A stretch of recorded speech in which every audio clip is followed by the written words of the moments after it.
Hi guys, today we are talking about Nina Bandoni or Bandoni. I'm not sure, I'm never sure how to pronounce these ladies' names, but I found an article that I took a few notes on, and in her case, I believe she is she's older like me. And she says she's with Sharing a Journey, and she talks about graceful transitions. She says, in 2014, it seemed like my whole world came apart. But by 2016, I had pulled it together and started a blog called Sharing a Journey. The whole act of putting together the blog and pulling my life together set me on a path to adventure and new possibilities I didn't believe could exist for me. And now I'd like to share how I brought myself back to life in middle age, and how you too can create a new opportunity, a new chapter, a new renaissance for yourself. So I'm gonna tell you the notes that I took, and then we'll do a little review because I'm sure there's a few things that I took notes on that I missed.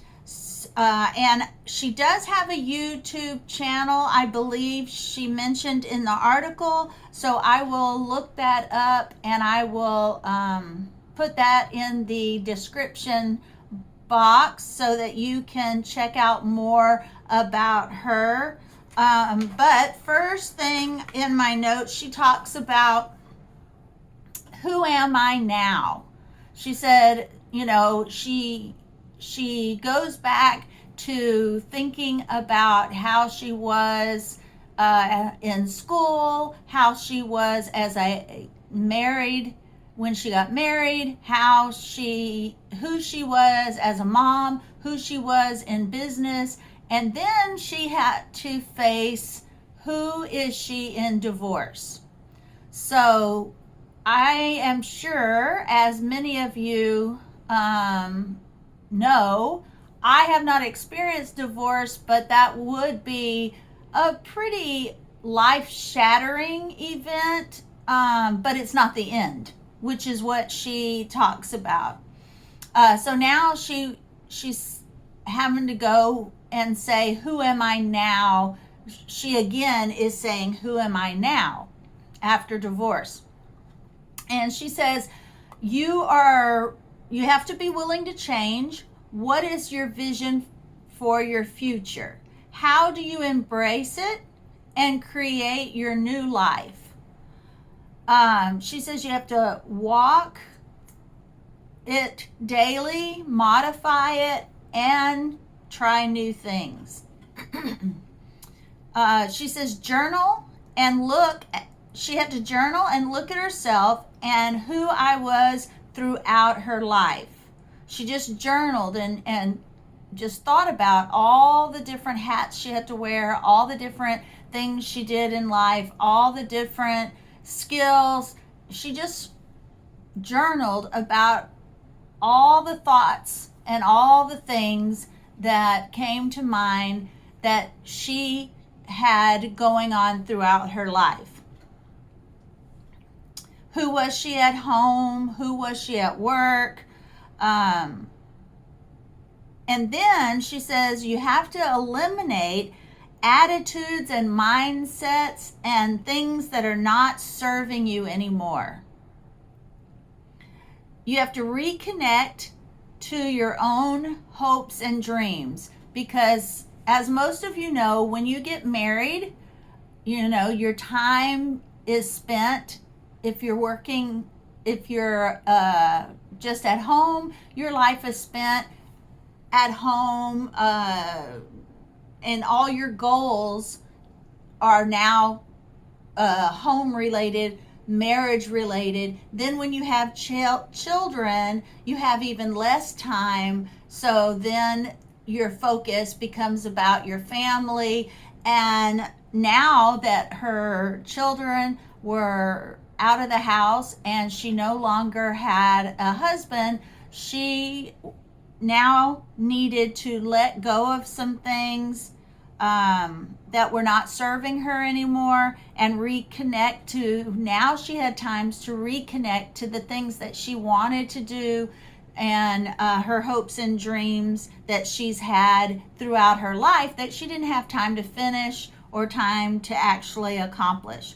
And she says, take those classes. In her example, she talks about how she wanted to be she wanted to be a ballerina and she did not get to do that. And now that she's an older woman, she says, it can never be her career, but she can go back and reconnect to her love of dancing and go back and take those ballet classes and enjoy that process. So she says, don't be afraid to go back and do all the fun classes that you think you missed out on and a few classes to learn some new skills. And she says, then she began to list all the things that was not working in her life anymore, or did not work and is not working in her life anymore. Then she made a list of what she wanted in her life moving forward, or what she actually needed, felt like she needed in her life going forward. And then what she did was she dedicated all of that in prayer. She prayed about it, and she then, once she had the list completed and she knew what she needed, she then began to use every day as an opportunity to pray over that, what she needs and wanted, and asked God to bless it and give her wisdom and show her how to follow through on those things. Now, I'm going to list 5 things that she mentioned. She might have mentioned more, but this is what she mentioned: that you have to be willing to change. First of all, you have to be willing to change.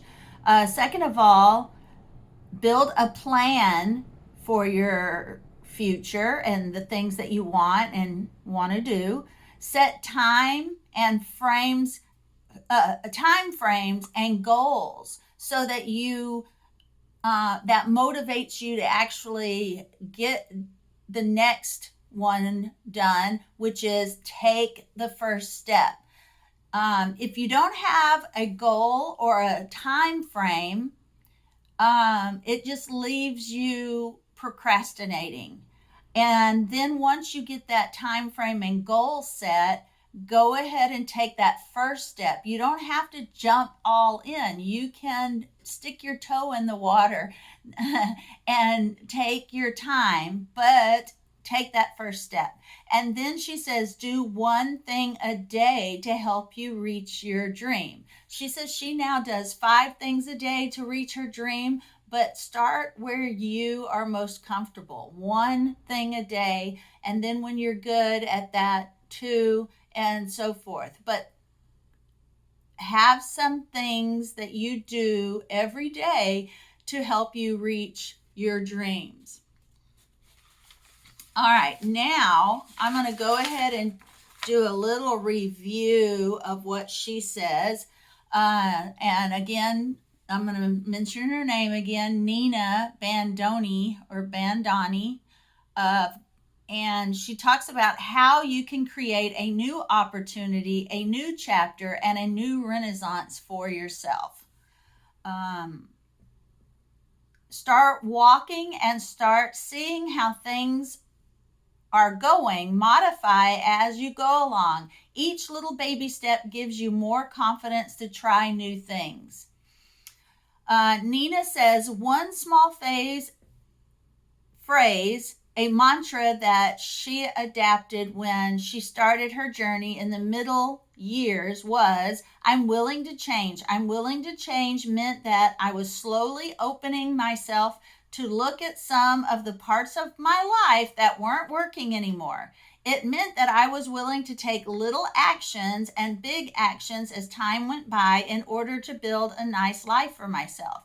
Now, before I go on with the review of her article, I'm going to tell you she says that she had gained weight and it was affecting her health, and unfortunately it was also affecting her marriage. Her husband did not like uh, the weight that she had gained and the way she looked anymore, which is a shame because, spouses are supposed to love each other, death do us part.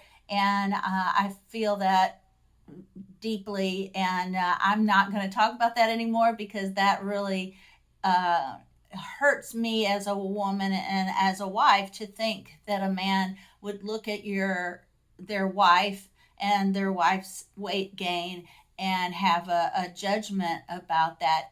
Because anyway, I'm going to leave it there and we're going to move on. But she lost after, so that was one of the first steps she took, was for her health, and she lost some weight, but she did it for her.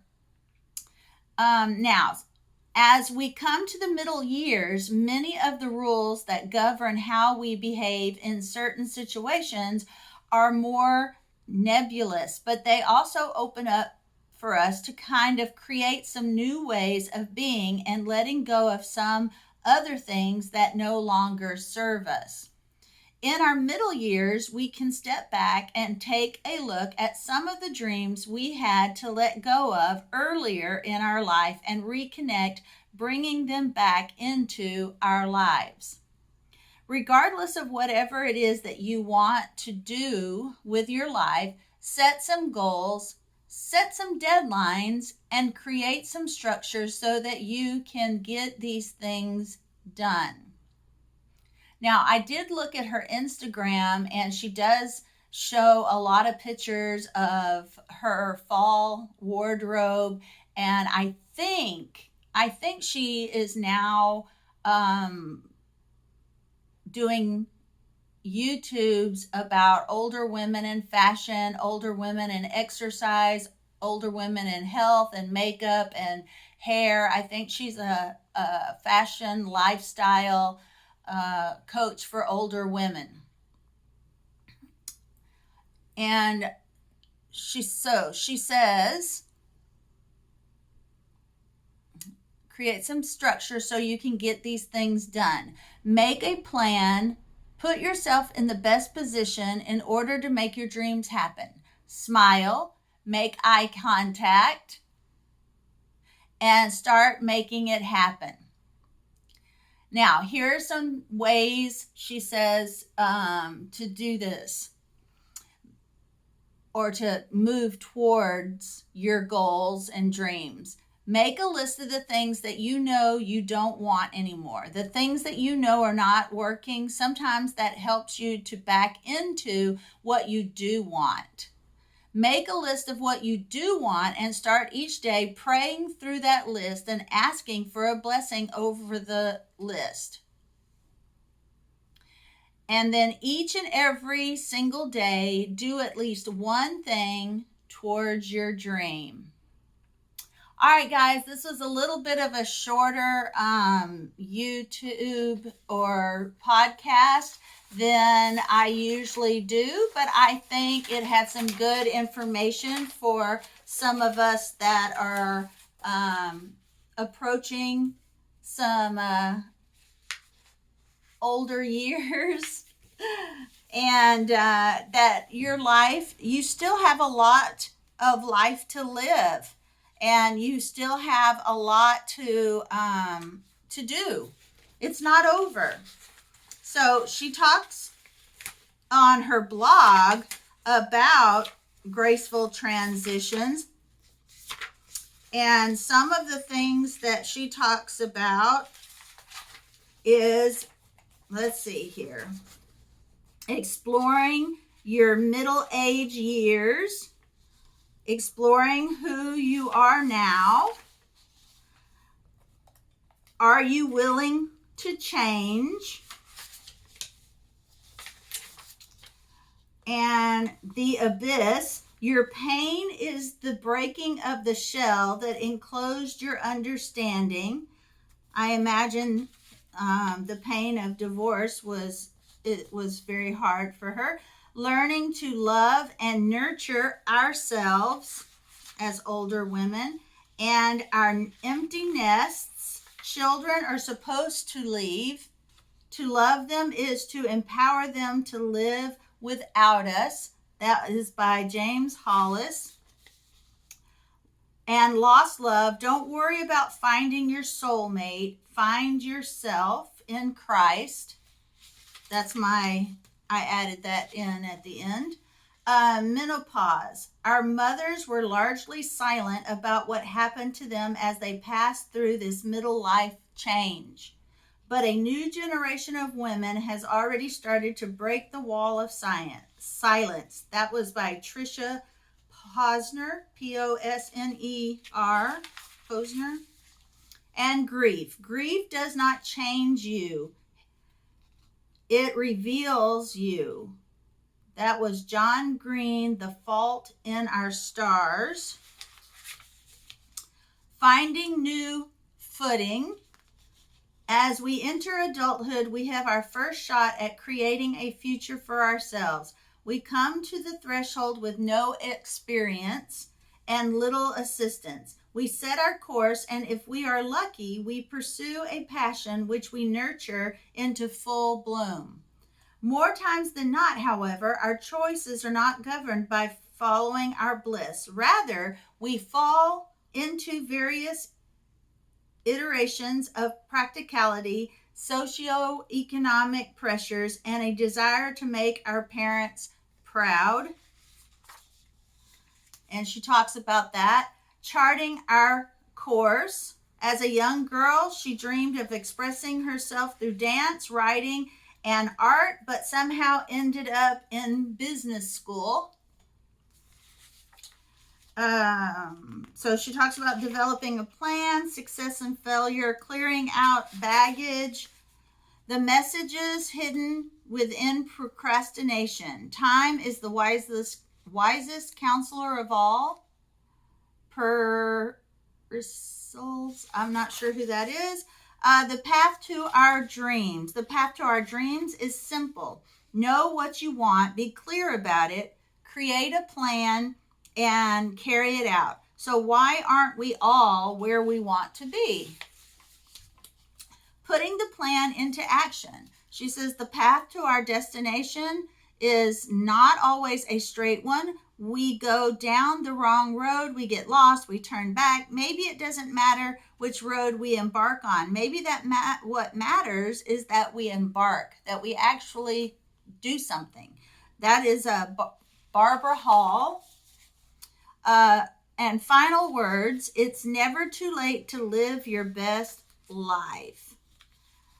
She says transitioning into these middle years can be bumpy, but you have survived and thrived all these years. If you are like me, you muddle through without much of a plan.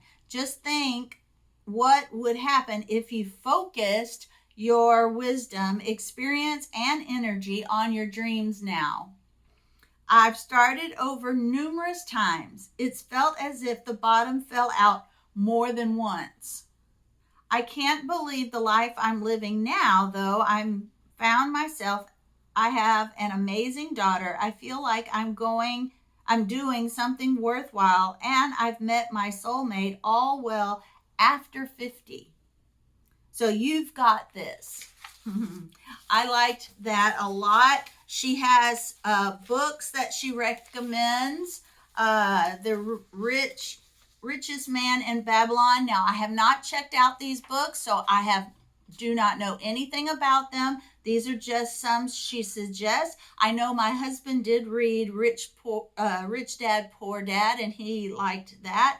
The Wealthy Gardener, Your Money or Your Life, How to Get Out of Debt and Live Prosperously. Relationship books, Calling in the One Smart Woman, Foolish Choices. Now, Grief, Finding Meaning, A Year to Live, Broken Open. And books on reinvention, Feel the Fear, Do It Anyway. What Color is Your Parachute? The Artist's Way. And fiction, The Shell Seekers, Keeping Time, Mermaid Chair. Books about life, Man's Search for Meaning, The Four Agreements, A Gift from the Sea. The book The Prophet. Healing, Kitchen Table Wisdom, Stories That Heal. Spirituality, When the Heart Waits. An Empty Nest, Release My Grip. So those are some books that she suggests. So I will leave information about her, and you can check her out and see what she has to say about all the things being over 50 and having transitions in your life. All right, guys, I hope this was helpful. I hope you enjoyed it. I will see you on the next one, and see you later.